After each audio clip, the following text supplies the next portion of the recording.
Capítulo 1 Verdades e morais relativas. Vemos na realidade que a verdade é uma abstração. O que existe de fato são as pessoas que nela creem. Desta forma, uma verdade só existe na Terra enquanto vivem as pessoas que acreditam nela.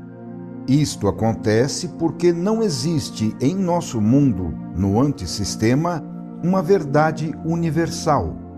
Assim, a encontramos muitas vezes fragmentada em infinitas verdades particulares, que são definidas pela percepção de cada indivíduo. Estas verdades, porém, representam o ponto de partida e a matéria-prima para a reconstrução da verdade universal do sistema, o que se consegue pelo princípio das unidades coletivas, por meio de reagrupamentos sempre mais vastos de mentes que, reciprocamente atraídas por afinidade, aderem a uma verdade particular. Evolui-se assim em direção a unidades coletivas cada vez mais amplas, cujas partes, antes de se unificarem, como acontece no sistema, enfrentam-se entre si para se destruírem, como acontece no antissistema, uma acusando a outra de erro, enquanto não passam de aspectos diversos da mesma verdade, lutando para se entenderem e, enfim, unificarem-se.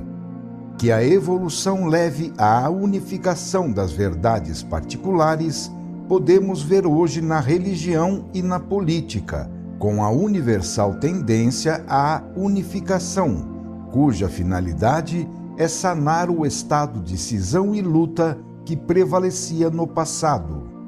É assim que, através da unificação das verdades relativas particulares, chega-se à concepção de uma verdade cada vez mais vasta. Certamente existe a verdade universal absoluta, mas ela é uma longínqua meta da evolução e hoje, para o homem, somente existe na medida dada pela aproximação que ele atingiu da sua compreensão em proporção ao desenvolvimento de sua forma mental. Então, o que de fato encontramos hoje aqui na Terra são agrupamentos de indivíduos de forma mental afim, que por isso defendem uma verdade comum, relativa a eles e válida para seu grupo. Assim, as religiões são reagrupamentos de indivíduos que, pela raça, história, posição geográfica, grau de evolução, etc., encontram-se de posse de um dado tipo de forma mental, que possibilita seu reagrupamento em torno de um determinado tipo de verdade e, portanto, em torno de um dado pensador-chefe que a proclamou e que, ao morrer, deixou-a no mundo. Porém, se ela não corresponde à necessidade e gosto das massas, este guia, por maior que seja, terá falado aos surdos, inutilmente. O fundador faz sozinho a metade do trabalho do lançamento de uma religião. A outra metade depende da aceitação por parte das massas, que depois transformam e adaptam tudo às medidas e formas que suas necessidades e capacidades exigem para seu uso. Explica-se assim como as várias religiões do mundo concebem Deus e o adoram em formas tão diversas. Deus é o ponto de convergência de todas elas, imensamente distante no céu, onde todas se encontrarão unidas um dia no futuro. Uma religião é a construção mental que o homem faz para si mesmo da concepção que ele pode atingir de Deus relativamente à sua natureza, dada pelo seu nível de evolução. Trata-se, portanto, de uma concepção particular e não universal, portanto, impotente para conseguir unificações mais vastas do que as conseguidas pelo próprio grupo religioso. Tais verdades, assim, não superam os limites do grupo. Aponta-se para o absoluto, mas o absoluto está no sistema, no alto da escala evolutiva, no extremo limite do grande caminho de subida, enquanto nós estamos no antissistema, inexoravelmente mergulhados no relativo. É verdade que o universo está pleno de Deus, não havendo ponto, momento ou fenômeno em que ele não esteja vivo e presente com sua lei, que é pensamento diretor e vontade atuante. Mas também é verdade que o antissistema é um invólucro que encerra e isola o ser como uma barreira, separando-o da capacidade de sentir aquela presença e mantendo-o aprisionado até que, por meio da evolução, ele consiga rompê-lo. O estado atual do homem diante da verdade é, portanto, de separação, isto é, de cisão entre as muitas pequenas verdades isoladas, egocêntricas e em luta entre si. Enquanto o involuído permanece fechado nos estreitos confins da sua pequena verdade individual, em antagonismo com a dos seus semelhantes, o evoluído é, ao contrário, levado a conhecer verdades sempre mais universais. Com a queda, a unidade do conhecimento fragmentou-se num caos de pequenas verdades rivais em posição de disputa. Explica-se assim não só o atual estado divisionista, mas também o processo, hoje em ação, de reunificação em grupos cada vez mais vastos dessas verdades separadas, que são, na realidade, apenas diversos aspectos e modos de conceber a mesma verdade, mas que, por não se conhecerem, condenam-se reciprocamente. No entanto, o processo evolutivo é de unificação, e ele já se iniciou e se realizará sempre mais no campo religioso, assim como para as nações no campo político. Com a queda, o ser fechou-se nos limites dimensionais do espaço e do tempo. Assim, a forma mental humana, que é seu instrumento, foi construída em função de tais limites. O ponto de partida e de referência para cada concepção do indivíduo foi o terreno de sua propriedade, sobre o qual está a casa em que ele vive com a própria família.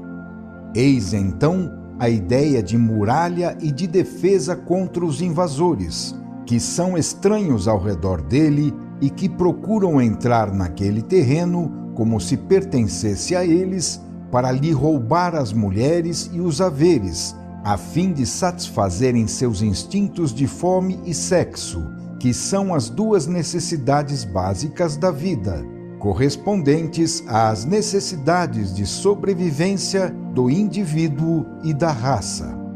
É sobre esse esquema que se constrói o castelo para guerrear contra todos. Hoje, esse castelo não tem muros e fossas, mas sim barreiras legais, econômicas, morais e sociais. O princípio é o mesmo, quer se trate de indivíduos ou de povos. Luta-se para invadir e para não ser invadido em todos os campos e níveis. O homem levou consigo, para o campo espiritual, essa mesma forma mental. Assim, ele constrói a sua própria visão da vida, constituída pela sua verdade, aquela que mais lhe serve para viver. Ele a considera como sua propriedade e a defende contra as outras verdades, as quais, por sua vez, são construídas por outros homens, que igualmente as defendem e delas se servem como propriedade sua. Temos, assim, verdades limitadas para uso próprio, relativas a cada um, ciumentas e inimigas uma da outra. Estão separadas mas cada uma é um centro de consciência e conhecimento, constituindo um foco em expansão. Cada verdade tende assim a se dilatar, invadindo o campo da consciência e da vida do outro. O princípio imperialista é uma qualidade humana que se revela em cada manifestação, tanto no terreno político como no religioso, dando lugar a guerras que, na substância, são da mesma natureza. É assim que, à maneira do seu respectivo povo, cada religião, além de ser proselitista e dogmática, tende a conquistar, querendo invadir e dominar as consciências. A consequência disto é a intransigência e o absolutismo egocêntrico, que dão origem ao fenômeno do imperialismo religioso. Tudo isto tem uma explicação. Com a queda, a verdade fragmentou-se em inúmeros momentos separados, egocêntricos e inimigos, em luta para se sobreporem uns aos outros, gerando o caos. Para fazê-los voltar ao estado de ordem em posição unitária, não há outro modo senão reagrupar gradualmente em unidades sempre maiores os elementos rebeldes e separados, impondo-lhes à força uma disciplina contra a sua vontade de desordem e separatismo. Esta é, de fato, a história e a técnica construtiva dos agrupamentos humanos, tanto políticos como religiosos. Temos sempre um chefe que, utilizando meios materiais e espirituais, faz de si o centro e se impõe com um poder superior. Temos, assim, 3 fases consecutivas: a do conquistador, a do poder e, por fim, a do expansionismo imperialista. Tudo depende da natureza humana, constituída por uma forma mental que é aplicada a tudo o que se faz e se constrói. No entanto, se temos um imperialismo religioso, também temos uma verdade em contínua expansão, resultado de uma gradativa conquista. A necessidade de evoluir está na base de nossa vida e justifica em qualquer campo o método imperialista expansionista de conquista dominadora, porque esse é um meio para chegar à unificação, que é um dos grandes fins da evolução. Vemos assim como tudo funciona e encontra a sua justificação e explicação lógica. Esse campo da verdade e da religião não é o único onde encontramos indivíduos que as aceitam e as transformam em verdades e religiões particulares para uso próprio. Também no campo da moral, encontramos tantas morais quantas são as consciências individuais, e não uma única e universal. Não falamos aqui da moral oficial, altamente proclamada e pregada para uso das massas, feita de normas gerais, que deveriam regular sua conduta. Isto é apenas o que se diz, mas falar serve frequentemente para mascarar o que se faz. Falamos aqui da verdadeira moral, aquela que, apesar de ninguém mostrar, é aplicada conscientemente por todo o indivíduo, segundo sua própria natureza e forma mental, que são as 2 únicas bases que ele possui para julgar e se orientar. Esta é a moral da qual o indivíduo está verdadeiramente convencido, mas que ele mantém escondida porque constitui uma posição de batalha e uma arma na luta pela vida. Dessas morais individuais, existem tantas quantas são as posições de cada um ao longo do caminho evolutivo. Os íntimos julgamentos variam de acordo com as posições assumidas, que representam o ponto de vista pelo qual cada um olha o mundo.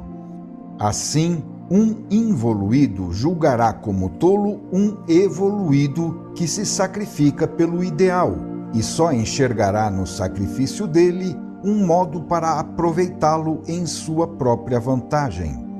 Por sua vez, um evoluído se ofenderá com o modo materialista pelo qual o involuído entende a religião, limitada a práticas exteriores esvaziadas de espiritualidade e, pior ainda, reduzidas a dogmatismo, fanatismo, proselitismo e intransigência agressiva contra outras religiões. Trata-se de métodos que são contra a moral das religiões, mas que mesmo assim são usados porque correspondem àquela moral real, aplicada aos fatos. Esta moral não é aquela ideal que o futuro haverá de realizar através da evolução, mas sim a presente, tal qual se vive. A atual moral biológica que funciona na realidade não está fundada sobre a compreensão e a cooperação, mas sim na luta para se impor, porque só o vencedor tem direito à vida. A outra moral é apenas teórica, sendo repetida em voz alta para esconder o estado de involução em que ainda se encontra o animal humano.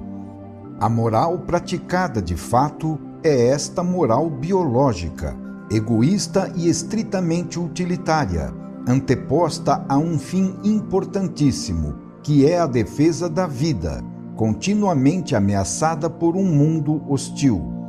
Ora, isto não significa que o homem, somente pelo fato de praticar essa moral, e não a que ele defende com palavras, seja mau ou tenha má fé, mas sim que ele simplesmente não está amadurecido para saber viver ao nível e aplicar os princípios do ideal. Ele não é imoral, mas sim amoral. Imaturidade não é maldade. O homem, portanto, não é culpado, pois simplesmente cuida de resolver seu problema mais urgente, que é sobreviver, tratando de ser prudente para não se arriscar em perigosas explorações nas desconhecidas terras do ideal. Tudo isso ele deixa para o futuro, pois pensa que, havendo a eternidade, não há por que se apressar. Fica ligado então à matéria, à parte animalesca, apoiando-se na segurança da bem conhecida realidade biológica.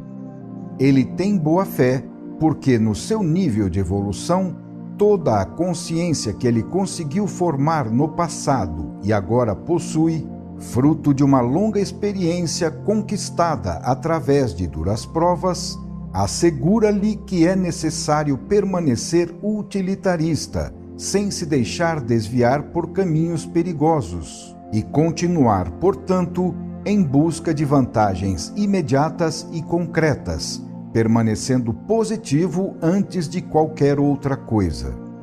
Tudo o que se faz por instinto é um produto do inconsciente, onde a inteligência da vida funciona em substituição à do indivíduo, ainda insuficiente para orientá-lo. A verdade é que o homem faz as coisas mais importantes da sua vida, como nascer, reproduzir-se e morrer, sendo movido por forças que ele desconhece e tendo muito pouca liberdade de escolha. Num tal mundo de involuídos, o evoluído surge como um revolucionário que busca antecipar os tempos e se destaca do nível das massas, pretendendo lhes acelerar o ritmo evolutivo, esforço que elas se recusam a realizar, porque isso significaria precipitar os lentos deslocamentos de sua maturação. Não obstante essa resistência, vários profetas foram aceitos. Isto significa que eles também são úteis à vida, uma vez que ela os produz e os aceita, não importando as adaptações necessárias para se chegar à sua aceitação. Embora num primeiro momento isto possa parecer escandaloso pela falsificação dos ideais, pode-se ver, depois de um exame mais amadurecido, que tudo não passa de um calculado desenvolvimento de forças canalizadas em sentido pragmático, a fim de que todas, segundo a sua natureza, deem o maior rendimento possível para o bem do ser, que deve ascender. Ora, a vida tem o seu funcionamento dirigido pela lei, que é o pensamento de Deus. Portanto, se ela aceitou na sua economia o ideal, embora somente na medida em que ele possa ser utilizado segundo a maturidade atingida pelo homem, isso prova que a descida do ideal à Terra é necessária. Assim, o surgimento de profetas, santos e gênios sempre produz um certo rendimento biológico em sentido positivo. Cristo, apesar de tudo, sobreviveu no mundo, porque as massas no seu inconsciente, por instinto de evolução, perceberam, embora de forma nebulosa, que ele, num certo sentido, representava uma forma de utilidade como aspiração a realizações distantes. Assim, os ideais descem à Terra tal como uma chuva benéfica sobre a selva árida e feroz. Vagam aqui e ali, alimentando o topo das árvores mais altas, prontas para recebê-los e assimilá-los.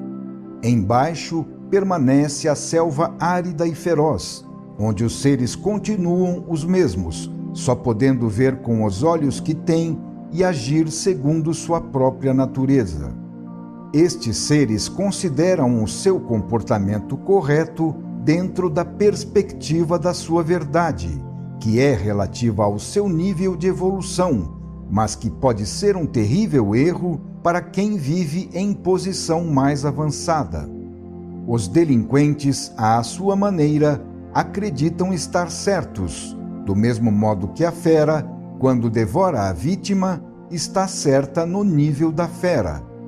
O fato de permanecer viva, seguindo a sua verdade, prova para a fera que ela não se engana, pois com tal conduta resolve o seu maior problema, que é a sobrevivência.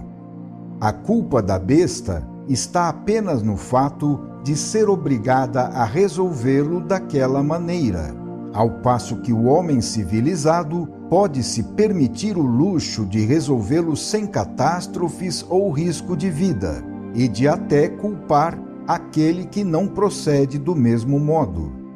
No entanto, ele também se encontra diante do mesmo problema de sobrevivência, sentindo-o tão fortemente que tenta resolvê-lo não só na terra, mas também depois da morte no céu, pois se aceita fazer sacrifícios é apenas com essa finalidade. É assim que para um selvagem, na sua inocência, pode parecer justo roubar e matar quando isso lhe servir para a sua sobrevivência. Ele terá remorso e se julgará inepto se não tiver roubado e matado suficientemente, porque sua consciência animal lhe diz que faz bem quando age em benefício próprio. A sua conclusão de que está agindo bem é provada pelo fato indiscutível e convincente à sua consciência de que, matando e roubando, obtém vantagens. O bom sabor da carne humana e o bem-estar do ventre saciado persuadem completamente o antropófago de que se alimentar de carne humana é algo bom. Da mesma forma, a posse da bota roubada, que permite gozar melhor a vida, persuade o ladrão de que é ótimo roubar sem se deixar prender. Assim, a vantagem que se obtém dos honestos, por meio da astúcia para enganar sua boa-fé, também persuade o astuto de que a hipocrisia é louvável. Cada um está certo no seu nível e tem razão na sua ignorância. O involuído, portanto, é inocente em seu modo de ser. mas isto não impede que cada um receba o que merece. E isso significa a pena máxima, que não é, como se pensa, ficar momentaneamente derrotado na luta, mas sim ser uma criatura daquele nível, no qual deve-se permanecer, quem sabe por quanto tempo, mergulhado nas trevas e nas dores inerentes a ele. Final do capítulo 1.